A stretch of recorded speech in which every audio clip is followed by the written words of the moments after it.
and truly flex their muscles here if they want to stand a chance moving on. Gambit Esports versus Lion Gaming into Champion Select now as Kayn and Anivia banned away by Lion.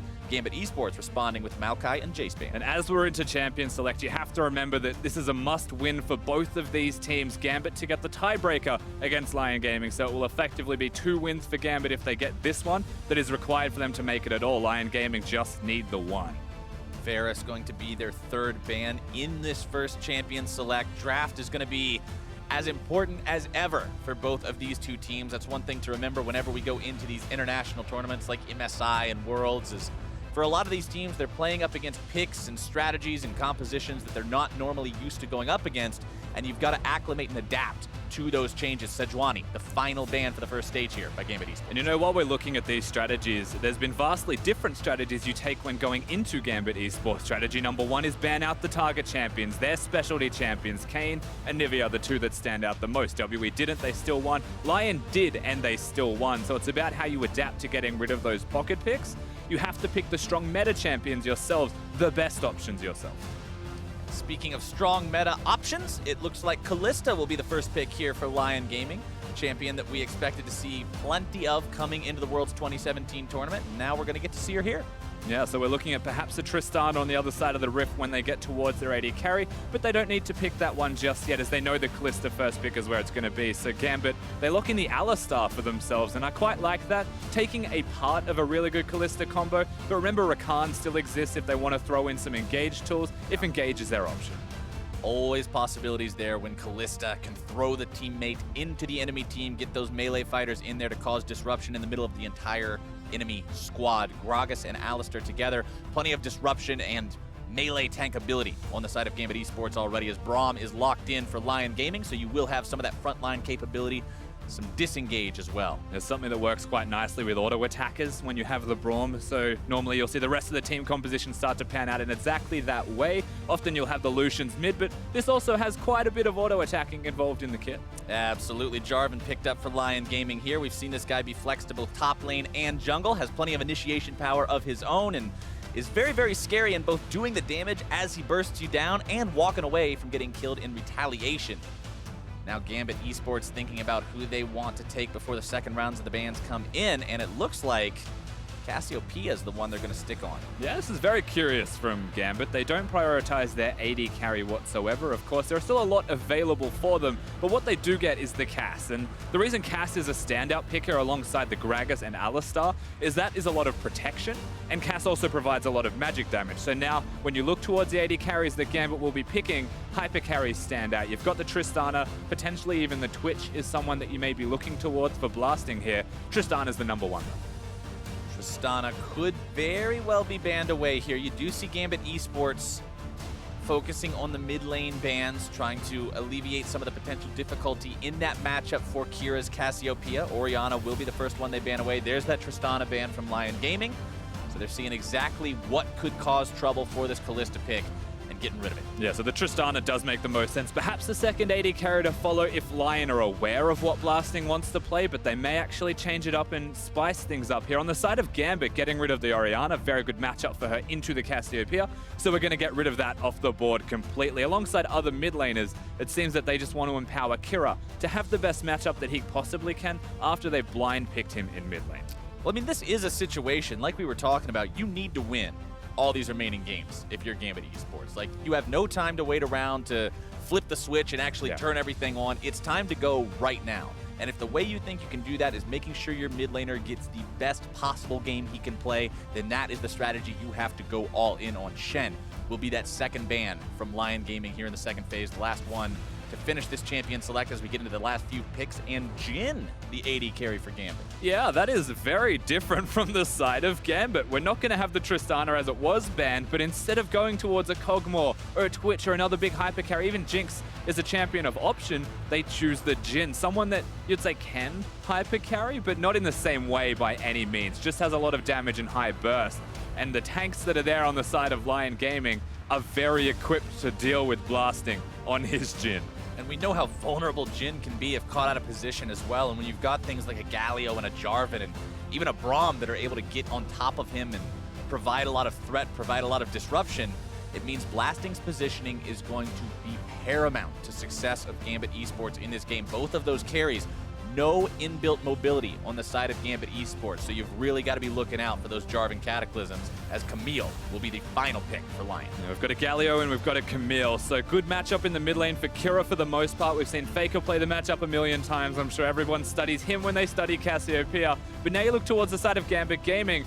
The Camille pick, rather, from Lion is a takeaway from Steos, and it was also a Jax hover before that. So the question was always going to be, does he just pick the other one of the two split pushes so they can duel into each other? Because usually you'd like the Jax into Camille. Now, yesterday, we got to see the Jax-Camille matchup firsthand. We got to see it not go very well for Gambit. We got to see the Camille of PvP Stejos not work out very well compared to the Jax of Geralt. This time, they're going to be switched around. So this is always something that I personally enjoy seeing, Rusty. Yeah. Is when you get to see two players go head-to-head in a matchup, and then you just switch the champions and get to see them do the same matchup. If one person manages to win it both times, then you pretty much know this is simply the better player. Yeah, to me, it's almost like the statement game if you are able to win on both sides of the matchup, even if one side's the losing matchup. In this case, Girol is the one who has blind picked the Camille, knowing full well Jax is available and knowing full well how to play the Jax into the Camille. And so that's the real question that you'd have about this 1v1 is, how well do they both know their respective champions, and are they able to execute on those? And do they know both sides of the matchup? And we know both of these champions, we got to see it yesterday as well, can be a serious threat if they do manage to get ahead. One of these finds a significant lead over the other when you end up in a situation where one's essentially on turret hugging duty the entire game, and the other has the freedom to split push and move around the jungle and apply that pressure as they see fit. Can make life very, very difficult for the other side to keep track of. Of course, as we see these team compositions, the reason the top lane is so important is not just that 1v1 matchup against each other, but the fact that they're split pushes, which is a second win condition for both of these teams.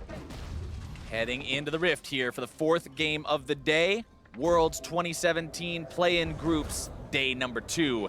Remember, at the end of today, Rusty, 2 of these teams are going home. For some teams at Worlds, right. Worlds started yesterday. It ends today for 2 of the teams. If you are not in the top 2 of your group at the end of your 2 days of group play, Worlds is over. It's such a rapid system compared to what we're normally used to seeing that for a lot of people watching this, it's like, wait a second. Are you sure they're going home already? I'm not sure. Don't you have a second week of this? And the answer is no. This is where they have to show up. This is where you have got to prove that you are worthy to continue playing, that you deserve a chance at the knockout best of 5. And that is what Gambit Esports has to do now.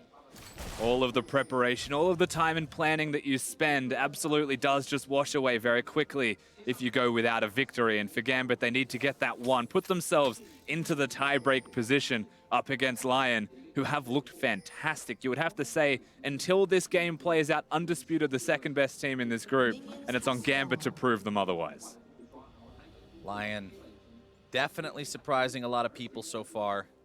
White Lotus and Seiya especially having very, very convincing performances on these carry champions. Great KDAs by these guys, great performances in general. Now we are seeing something different through the middle lane, actually, as we're looking at Kira against Seiya. One thing that I have to discuss about this is the Mana Crystal start. And like, maybe not the most uncommon thing you'll ever see in Summoner's Rift, but it's not a Doran's Ring to win mid lane. It's not a Darksteel to have potion efficiency with your refillable potion there. It's the early recall, and usually you'll be looking at like the 18, 17 CS mark on the 3rd wave with the cannon minion. Once you get to that wave, if you're able to clear successfully in recall, then you'll have the tier, and that's about stacking up the tier earlier and being stronger when you hit mid-game. So that's the conscious decision that Kira has gone towards here, which to me indicates the jungler has to be a bit more passive. If you're Diamond Prox, and I mean, is Diamond Prox, is that a thing? Is that really going to be the game plan that you expect Gambit Esports to go for, right? Do you expect this team, known for their aggressive movements and their roaming and their playmaking, to play passively? And maybe it is. Maybe this is how they're going to change things up and potentially try to get themselves on the board here in day number 2. But they will have to go through Lion to do it. And right now, Adi moving up into Diamond Prox's territory. He did just go buff to buff and immediately look to invade. Yeah, Diamond doesn't have to be aggressive if Odi is going to be the aggressor, of course. He looked fantastic playing against WE, but that was when Condi was going towards him. He returned the favor nicely, and so Odi is going to try his hand here at this camp. Adi will successfully steal away 1 mini chicken. Now he gets 2. Cass going to be down on the ground. Diamond Prox gets 3 of the small ones, but Adi takes the big monster away from the camp.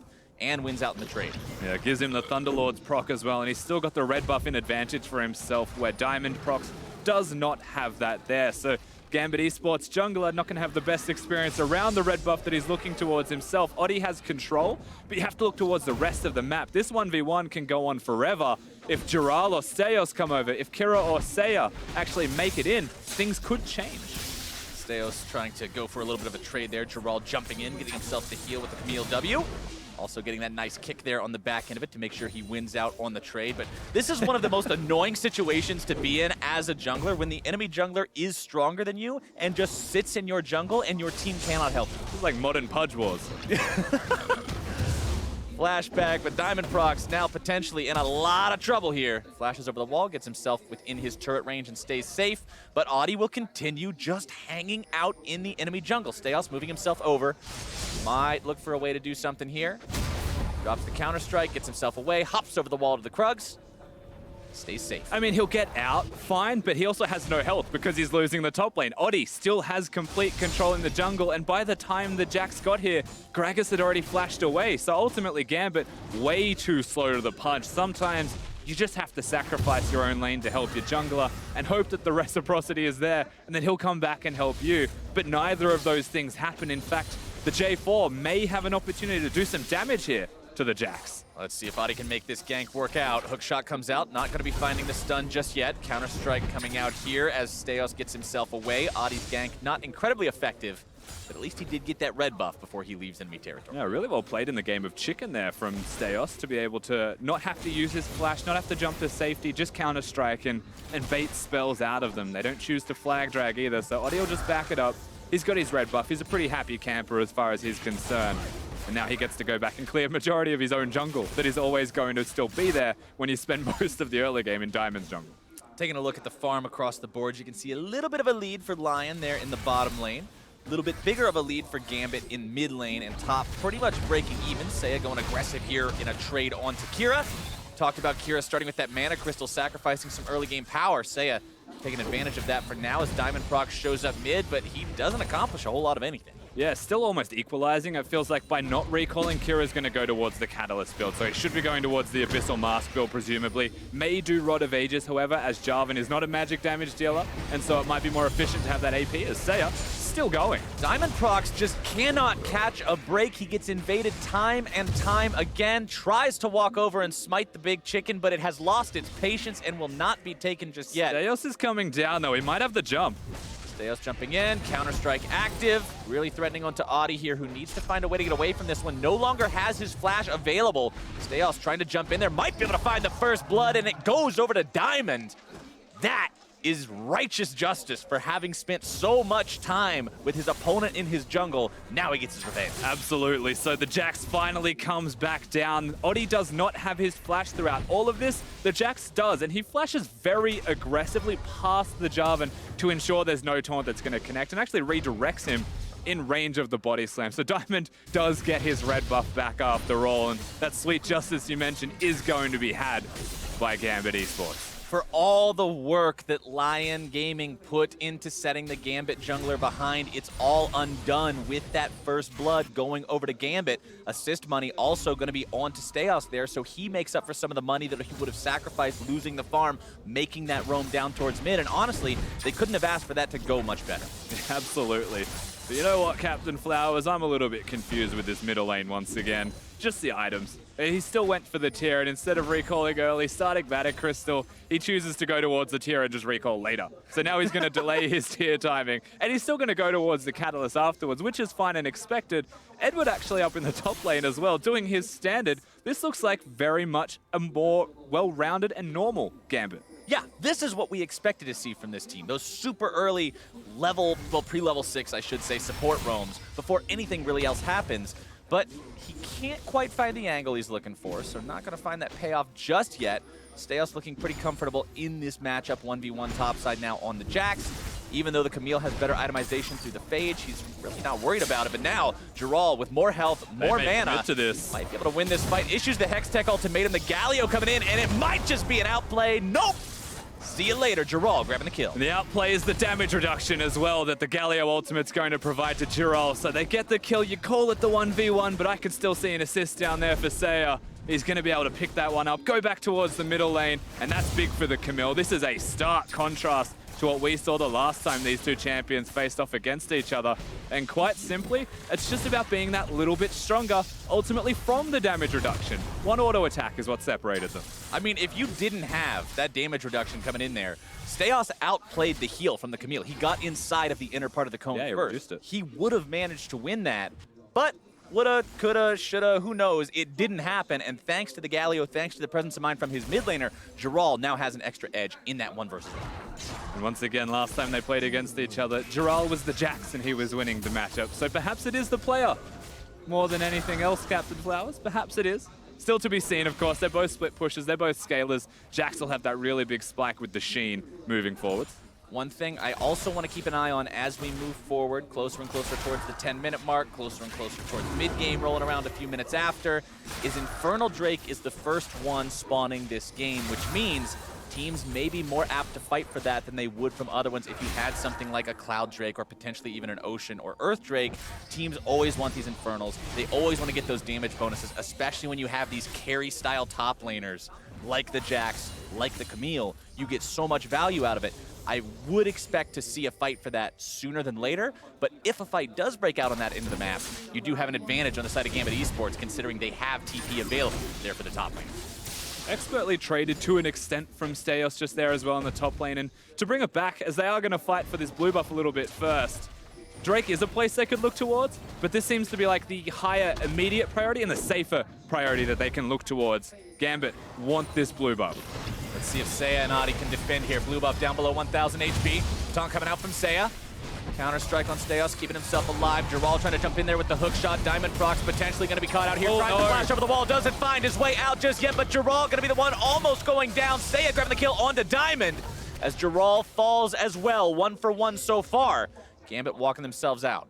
It's actually just going to reside as a 1-for-1 trade, but it's the jungler of Gambit Esports compared to the top laner of Lion that is going to go down. Jax will get a bit of extra time farming, but still with a Cassiopeia, with a Jax there, I don't think they want to do the Infernal Drake just because of the risk of the smite, and so it's a full reset. Unfortunately, I mean, they might have lost the one person they didn't want to lose when it came to fighting for this blue buff. Of course, we get to see this again. The thing I want to highlight is Kira has to flash early here, and Staios is never going to get a chance to use that due to the taunt from Seiya, preventing all of the damage. And at this point, you're like, wow, pretty good moment here for Lion, but 3-man body slam, even after the mistaken flash from Diamond Procs, is enough to be able to create a trade.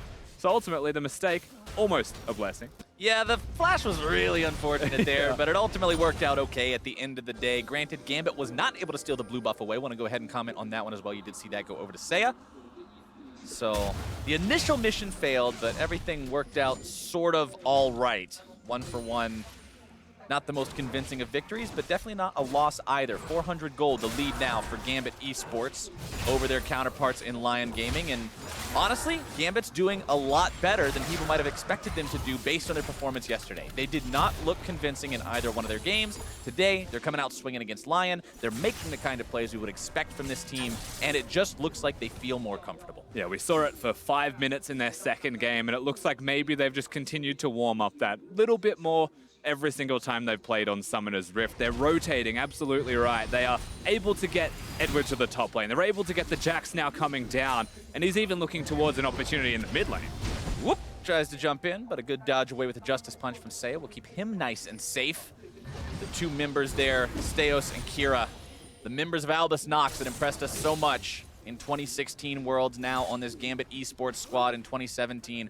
Hoping to make the same type of a run that they did last time around, but having a little bit more trouble out the gate compared to them. A much longer way to go this time when you want to talk about that run. They need to try and get this victory, get another victory over Lion later in the day, and then win a best of 5 against one of the other teams competing, presumably from Pool 1. So, look, that journey is going to be a little bit more difficult for them so far, and it's long. But Lion now starting off the Infernal Drake, like we mentioned a couple of minutes ago. And Gambit are looking at this. There's definitely an opportunity for them to fight for it if they choose.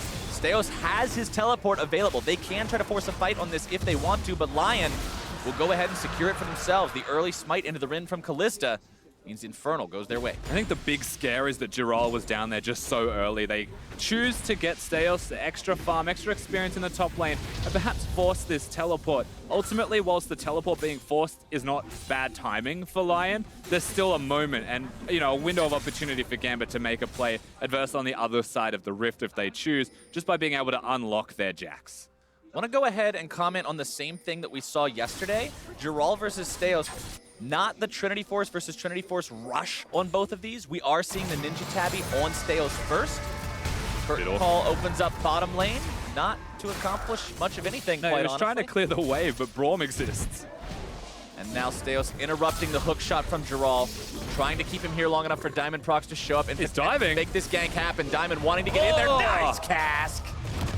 From downtown, so they lock it down. Giral's gonna die, and instead of using their teleporting member to go to the rest of the map, they bring Diamond Prox up to him, just knowing that Staios is able to win that 1v1 of his own accord, and suddenly the tower looks like a possibility, but thankfully Saya exists to prevent it. Saya shows up not in time to save his ally, but in time to save the turret, and considering Lion has put so much damage onto the bottom lane tier 1 of Gambit Esports, this might be pretty important as it could potentially buy them the opportunity to find the first turret and the gold bonus that comes with it. You'd have to worry if you're Lion here, not just because of the turrets, but because the Jax has brought it back. Camille got the early kills, but things have shifted. Times are changing. And that Jax can outscale Camille very quickly, especially at that Trinity Force spike. Especially at the level 6 spike, where you don't have to commit an ultimate to trading against your opponent. It's just 3 auto attacks. Kira slithering his way down towards the bottom lane. Gambit Esports trying to mount an attack on this bottom lane tier 1 as they push the wave up, but realizing there's not really any sort of plays to be made. They're going to go ahead and send the jungler and mid laner back up towards the river. Just let that bot lane continue to push on its own. They still only have a 500 gold lead. Honestly, Rusty, if we're looking at the comparison between the economies of these two teams, it's a very close game. Yeah, it certainly is. There's a very big concern as well if you are Gambit, even with the 500 gold lead of the Kalista coming to the rest of the map. Right now, Braum and Kalista actually coming up towards top lane, trying to perhaps influence once again where that teleporting member of the team is to prevent any kind of number disadvantages if they sneak in. An immediate follow-up from Gambit Esports bottom lane as well as they move themselves up to the top lane, recognizing, hey, Lion's probably going to trade these off. We're going to do the same. Let's not be caught off guard by this. Yeah. And so we're just going to see a little bit of Australia lanes. We are. Because you're Australian. And now this gets to make sense. Because we're doing the Australian and not Australian co-cast. We're just like the top lanes. Thank you very much. They're engaging. Now we've got the engage, the stun. Kira trying to get himself away, but the team collapses and manages to find themselves the damage. White Lotus grabbing the kill credit on that one. I think Gambit just snuck away the Herald throughout all of this, though, at the same time, from under the noses of Lion as they engaged onto Kira. I mean, they'll take that trade. It's actually pretty good, but they are pushing mid lane at the same time. Lion trying to get something back in exchange for that Rift Herald there, seeing if they can manage to grab themselves this objective. They already grabbed the kill onto the enemy mid laner. They don't quite have the damage to make the turret happen. Curtain Call opens up. Gentek's going to be tanking all those shots. They really don't do a lot if you have high HP, especially against a tankier target like that Braum, until the Jhin has more damage under his belt. Yeah. So he'll just walk himself away from that one. Gambit will hold the line at the turret. Yeah, and they're able to do that. Of course, even the fourth shot from Jhin was used just to clear the wave. He knows he's not doing all that much damage himself, hasn't completed the Infinity Edge, so not all that impactful. However, throughout all of this, whilst they only got damage on the mid lane turret, it's still good damage. They get the first turret in the bottom lane. The top lane's the place that they can look towards and send their duo, which has been controlling the 2v2. So ultimately, Lion, I'd say still in the driver's seat as far as the towers are concerned. It's just that we are seeing some fight in the Gambit system. They do have what it takes to keep up. Which is a lot of fun to see. This is what fans wanted to see from this team. For a lot of people, they were excited to see Gambit make their return to the world stage here in 2017. The last time we got to see this team at Worlds was 2012, 5 years ago. Long time ago. Many people hyped up, not just for the fact that this team has 2 Albus Nox Luna members, like we already talked about their impressive performance from 2016, but if you look at Diamond Prox and Edward, 2 of the old guard names from Moscow 5, one of the original teams that showed us what competitive League of Legends could look like way back in the heyday. So for many, many fans, old and new, there's expectations for this team. They want to see them succeed. They want to have fun cheering for Gambit Esports, and right now, Gambit's giving them something to cheer. It's always an interesting conversation to have as well, you know, is that hype unjustifiably high just because the last time you saw them was Moscow 5 and they were just that good of a team. Yeah. But, you know, that's kind of fair to have those expectations because that's just what you want to see. And, you know, the fact that they do have some fight in their system is a pleasure to start to watch, and to see the improvement from game 1 to now, it's still there and it's still a marked improvement. I mean, for so many fans, it's just the fact that even if there isn't a logical reason to expect this team to be the same team that they were in 2012, there's still that same sort of excitement that you feel when you watch the team in 2012. When you watch these guys introduce us to what counter jungling looked like with the unorthodox Shyvana picks and 3-buffing the enemy team, they want to see those same kind of moves. And now it's Steos. Might potentially they're engaging. 1 versus 2 here. They go in, issue the Hextech ultimatum. Giral looking to find the damage, but Diamondprox manages to make this an even fight after all. Trying to go in, back here onto Giral as Seiya shows up. Now it's going to be 3 versus 2. Diamondprox finding himself in a spot where he's almost not able to escape. Oh. Flash into the taunt is able to lock them both down, and Steos flashing over the wall, barely staying alive until double kill comes in from Giral. Giral comes up clutch a couple of times. They're hitting these hook shots. Seiya makes it an unfair fight in the first place just by being that Galio. He's able to rotate extremely quickly, and we're seeing no impact from Kira if we're going to contrast these mid laners. Whilst the advantage was there for Steos, how quickly things start to shift in the other direction just because of the numbers game that Lion are winning. Lion grabbing themselves another Drake. They're also going to grab themselves another turret. They will lose the one top side, so Gambit grabbing that means they're going to have a little bit of extra global money, but let's take a look at the play. And first thought is that this was a good ultimate from Diamondprox. Separates the two players, but Steos is well and truly out, and Diamondprox is now completely stuck. Seiya very much aware of the flash being up and available, has one of his own, and is even able to find the Jax through that. So incredibly well played and smartly played from the mid laner of Lion. I always forget how far the distance of Camille's hook shot is until you see it in action. You're like, oh wait, she can close that level of distance. The fact you can flash after it as well. Yeah, the amount of distance it covers. It's pretty dirty sometimes, and Giral manages to get himself his 3rd kill off the back of it, but now Shelly charging into the tier 1 turret here in the mid lane against Lion. Gambit trying to grab themselves this 2nd turret, see if maybe they can even that count up. Edward going to be soaking some damage from those turret shots, but they do get what they came for, and the game is still within 500 gold, Rusty. Neither one of these teams is pulling that far ahead. It's just blow for blow, back and forth. And that one trade just there from Gambit is the reason that it is so close, because ultimately after the kills that happened in the bottom lane, there was a trade up from the side of Lion. They get a turret and they get the Drake, where it was just one turret in the top lane that the Jhin was able to secure meanwhile on the rest of the map. So the fact they get the mid lane turret, everything equalizes, and it feels like we are still in a game that's closer than it ultimately should be based off what I've been seeing from Lion so far. And we've talked a lot about the Jax versus Camille and the snowball and the split push and this kind of 1v1 super duel between the top laners, and checking in on sort of the status of that as we go forward. You can see a lot more farm on the Jax, but just a better KDA on the Camille overall. The gold between the two, a couple hundred gold better for the Jax, but that's about it. This isn't one of those runaway situations. These two are still very evenly matched. That was a really nice play from Giral. Definitely evading that counter strike and immediately delivering the Justice a killing spree, flashing the emote, letting him know he came to the wrong neighborhood. Oh, and he's feeling himself now. Giral's able to get that 1v1. Steos, you'd say a little bit too deep, to be fair, from the Jax. Not too sure where he was going for that dive, but now the pressure continues through this top lane 1v1. Not just the KDA starts to go in favor of this kill now. It's a little bit more. You always got to respect the ability that Camille has to have that brief iframe as she goes into the air for the ultimate, dodging away from the stun. And now they're looking to make the dive here onto Diamondprox in the bottom lane. Cass going to get himself away for now, but Genethix and Giral now have the opportunity to lay more damage into this tier 2 turret. Another Q thrown out by the Gragas to clear the minions away, keep that turret alive. But it's Lion with control over the bottom part of the jungle of Gambit Esports. Yeah, and the ultimate did double the work there for Diamondprox, helps clear the minion wave as well as save himself, so he'll get out okay. The turret will get out relatively unscathed considering, but even taking the turret, tanking it just to get that extra bit of damage down, Giral, knowing what the champion he is, does on Camille.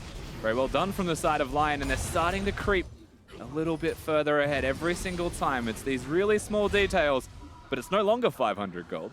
Right. We're up to over 1,000 gold now. Items starting to come online for multiple members. You've got the Cinder Hulk, Knight's Vow, very standard tanky supportive style jungle build coming out for Audie's Jarvan.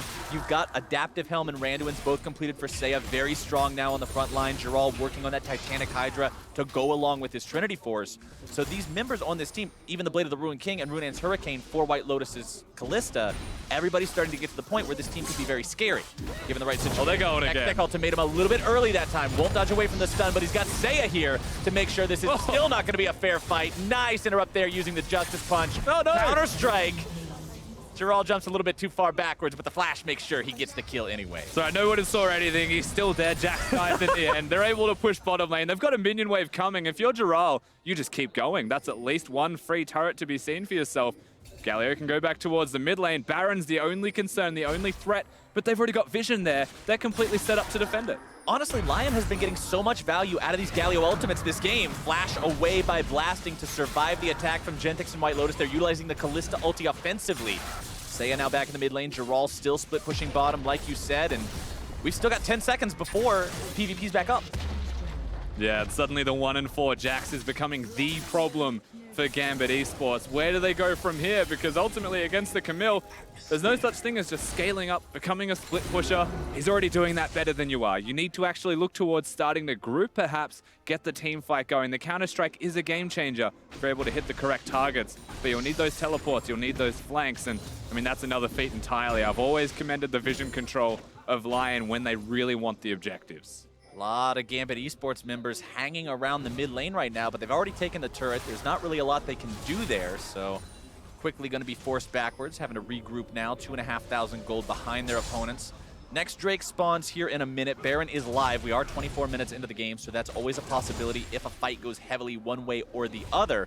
But Lion continue to, like you mentioned a few minutes ago, appear as if they're in the driver's seat despite how close the game has been, simply because they're showing how good of a team they are. Yeah, and if nothing else, it's just the momentum, basically, right, that is going towards them. And that momentum is enough to sneak objectives, to get towers, to get solo kills, just because the enemy team, in this case Gambit, doesn't know where the opposing team's going to be. They've just got one bit too many pieces of control around the rift, wards that are starting to go down. You can see them on the minimap in the river, starting to control majority of that area. We'll have to see how Gambit can try to find a way to get themselves into a power position this game. They've been slightly behind for a lot of the game. They have been able to make some plays. It's a green highway towards the top lane where Seiya's going to go for himself. So once again, Vision gives a turret. Gambit now try to trade. And we're in this really weird back and forth for them where the pressure's on for our red side. Blasting 0-0 and 0 on the Jhin. Edwards, Alistar 0-0 and 0. We talked about the KDA for Edward not being up to where a lot of people were hoping it was going to be on day number 1, but I guess 0 is still an okay KDA. I mean, it's not negative. It's not negative. It's not bad. It's just 0. He hasn't committed any big errors yet, but he also hasn't been around to make any sorts of big plays. We saw a couple roam attempts that never really came into their own, so... He's cosplaying WE's support. Yeah, still waiting on him. Still waiting on him to find that opportunity and find that angle as Gambit does get themselves their first elemental Drake of the game. Yeah, but at 25 minutes, you know, the Oceans, it's nice to have. You've got a Cassiopeia with a mana pool. Jhin always needs the mana, isn't going towards the Essence Reaver build, so you'll take it. But at the same time, what did you sacrifice for that? And it's extra control. The one bush they had for themselves in the river on the top side of the rift is removed, and Seiya starts to pressure. Seiya with the taunt, flashing forward to make sure he's able to find Blasting, tries to get the Justice Punch, only lands it onto Edward, as now they're looking to make even more happen. Geralt coming up with the wall, putting the damage onto Diamond. Hextech ultimatum now issued, knocked backwards with the cast. Very nice placement on that one. Now Seiya coming in with a heroic entrance. Edward's still going to be finding multiple people with the Pulverize. He's the first one to go down. Geralt still barely going to be kept alive by the Camille passive. Gentex walking away from the turret. So much damage. The double kill for White Lotus. Make that one a triple, blasting the last man up, and he will not be for long. The last kill goes over to Seiya and the clean ace for Lion Gaming. And cleans the name of the game here. All 5 people alive. Lion will just take the turret, look towards the Baron. Anything they want on Summoner's Rift is theirs because they just outplay and out-execute their opponents in this game. So clean. That looked like it could have gone so many different ways, and it goes the best possible way that it could have for Lion. Now they're moving on to the Baron. Now they've got the opportunity to take this objective while still having Dural in position for the split pushing. This has gone from close to very much not for Gambit Esports. And the craziest part about all of this is the engage looked a bit off from Dural. You thought, why is he going this far forwards onto a Gragas by himself? Of course, Seiya is the one who kicks it off with the early flash, but Seiya is also the person you look towards, not just for that flash, but to follow up Dural on his engage. This looks silly. But then suddenly silly is the best idea because Gragas' ultimate throws him into the middle of three of them. They're all knocked up. White Lotus free hitting the entire time. And if White Lotus is able to free hit, there is no way the Gambit are going to be able to win this team fight. Kira does not have the ultimate there to stop him. That was pretty much the moment it was over. And note, Seiya, he is tanking the turret, even though you can barely see his health bar moving.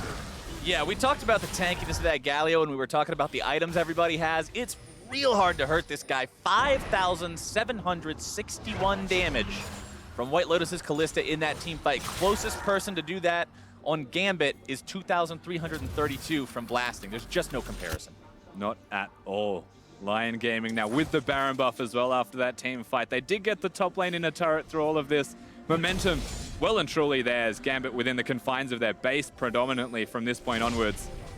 Desperate engage, perhaps the last option. They're the kind of team that will desperate engage, though. And that's what you've got to look for. This isn't a team that's simply going to cross their fingers and hope their opponents make some sort of a mistake. You look at Gambit Esports, you're looking at a team that will try to make some sort of a desperation play, maybe make it happen, make some sort of awesome pick. And the desperation play comes from removing Jax from the bottom lane. You can't actually use him to 1v1 Camille anymore. In fact, you can't really send anyone there, but it's too late almost. They have to send him down here. Dural's already pressuring, and this gives the opportunity for things to shift. Steos goes in, manages to interrupt the hook shot. Now Edward going to be showing up to make sure this fight is not fair, but Seiya will find yet another awesome heroic entrance to buy his ally some time. Now he's going to be tanking 3-4 different people, but Gargoyle's stone plate means he just does not care, Rusty. He actually didn't lose health, and there was 3 people there. In fact, he gained it through the stone plate. Lion now threatening 2 places at once. Lion will take down that bottom lane tier 3. Now they've got their eyes set on inhibitors. The rest of the team can rotate over if they like. They can continue split pushing with pressure on mid either. Also, I should say, but so many different options for this team at this point in time. You're 10,000 gold up, 30 minutes into the game. You've still got the Baron buff for another 90 seconds.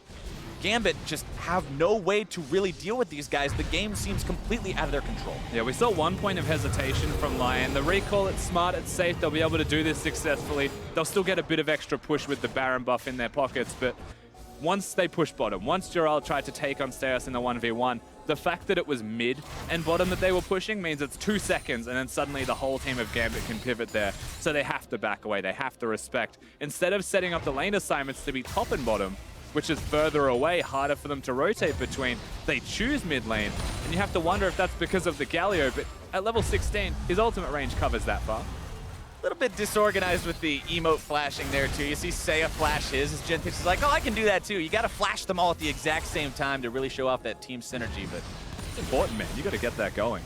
They're probably, I'm just going to bet that they're saving it for the Nexus. Flash them all 5 at the same time as you take down the enemy Nexus. That's how you make it look clean. But now, Audi and the rest of Lion seeing if they're able to catch out Diamond Prox here, putting a lot of damage onto him. Dural wanting to jump in, but the flash away from the Gragas will keep him alive. He uses the flash, but he also uses the ultimate throughout all of this, and that's 2 big cooldowns start to go missing as now they continue to pressure Lion through their bottom lane in the top laners fighting each other. Edward finding a little bit of damage onto Audi, and I mean a very little bit right there. Dural now going to be drawing the aggro. Here we go again. People. Here comes the heroic entrance. Steos the one who's going to be burst down very, very rapidly. The Cataclysm coming in, nearly going to be taking him down at the start of the fight. Audi limping away from this fight as Edward now going to be chased down by the rest of Lion Gaming. They're onto the back line of Gambit Esports. Kira's caught out, stunned up, brought down. And Edward tries to get himself out while covering for his team. Lion has found their way onto the inhibitor. They're still fighting Gambit in the back lines as well. It's a one-kill fight, but it goes the way of Lion. They get the inhibitor on top of it, and they walk everyone out. And they still get the structures. I swear Seiya is just getting back scratches from the opponent's side of Gambit Esports here. And I thought they had weapons. Evidently not. They're not able to do enough damage, not able to pick apart the tanks, and suddenly they're able to walk it out and get an Infernal Drake for their troubles on the back end of that, as if they needed that as well. Jax has quotes about maybe if he used a real weapon. It's about time to find one now because the damage just isn't there. Yeah, definitely not. Of course, we get to watch this again, and majority of it, you won't really notice what Seiya has done in terms of impact. This was a big taunt from him, however, able to keep the fight going for them, secure the first kill on the Kira, but he's still there. How are you going to get through him when he just stands in front of you? No one's going to be able to defend that inhibitor. All right, bot lane inhibitor down is the best inhibitor to have down when you're potentially looking at Baron. Baron is going to be alive here just under 2 minutes. Lion knows this. They can continue applying pressure, keeping their opponents back, making them blind to the map, setting up wards in the meantime. And you'd want to say one saving grace perhaps in how quickly Jax does clear those super waves, and the fact that he still has teleport after the last fight that happened, as it was inside their base. But right now, 1 minute, 20 seconds till the Baron spawns. They send Kira down there to get some free gold, some free experience by himself. I mean, he's only level 15. He's going to have to catch up to the 18 of Seiya, who is miles ahead of him. And so they take their opportunity to use some time to put him into the side wave. But as of right now, it's time for Jax to go down there if they want to keep the supers out. And we're starting to crest the 4 items, not including boots, count all across the board for Lion Gaming right now. These guys are getting to the point where the builds are almost done, and they're just frightening. You've got the Warmogs now completed, as well as that Stone Plate over there for Seiya, especially working to make him that much tankier. We've seen the Mercurial Scimitar already be used by White Lotus to cleanse him of those CC effects. Also having the Lord Dominik's Regards means these tanky frontliners on Gambit really aren't that tanky, and Gambit has to execute Nai perfectly to even hope to win one of these fights. And this is one of those moments where you have to look at the Jhin and just really ask why. You can see what Jhin does for a team, but when you've got a team composition that's set up for a hyper carry, you're not really possessing enough damage right now, and they haven't been able to use it at all. So Jhin not having the impact that was needed for a Gambit AD carry, whereas Lion's AD carry, White Lotus, has been going off. I mean, we've seen a couple curtain calls open up, and it seems like they accomplish practically nothing as they're just absorbed by the front line. Diamondprox walking a little bit too close to that brush, and he has no escape mechanisms left. Might be trying to use the ulti to escape. Does do so for now.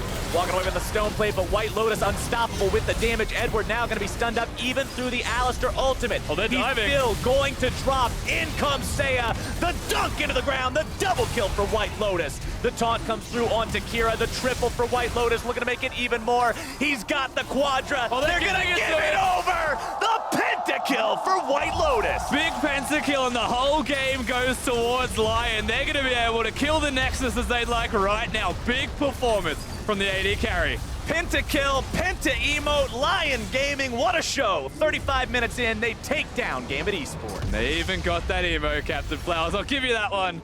It was a fantastic showing from the team. A bit slower than you're used to seeing, perhaps, and maybe that mid-game jitters is something we'll have to readdress as it continues for them throughout the play-ins tournament, but so far, and right now, it's only time to celebrate with a victory like that. Gambit kept things close at the start. They looked better than they did on day number 1, but then Lion found their opportunity to really show off why they are a contender here in the play-in stage, and they looked good doing it. You don't make much more of a climactic finale than what they found at the end of this game. Absolutely right. And I mean, the hero's entrance from Seiya is the best way to describe it. The fact that Girol was aware there was a pentakill going on in the middle of killing an AD carry as Camille, didn't have the bloodlust, made sure he was going to get it all right. It was a team effort here from the Manticore, as you called them. The Manticore. As they took down the Hydra. And Seiya's ultimates, I brought it up during the game, and I want to bring it up again now. Just time and time again, always being where he needed to be in both side lanes. The hero's entrances,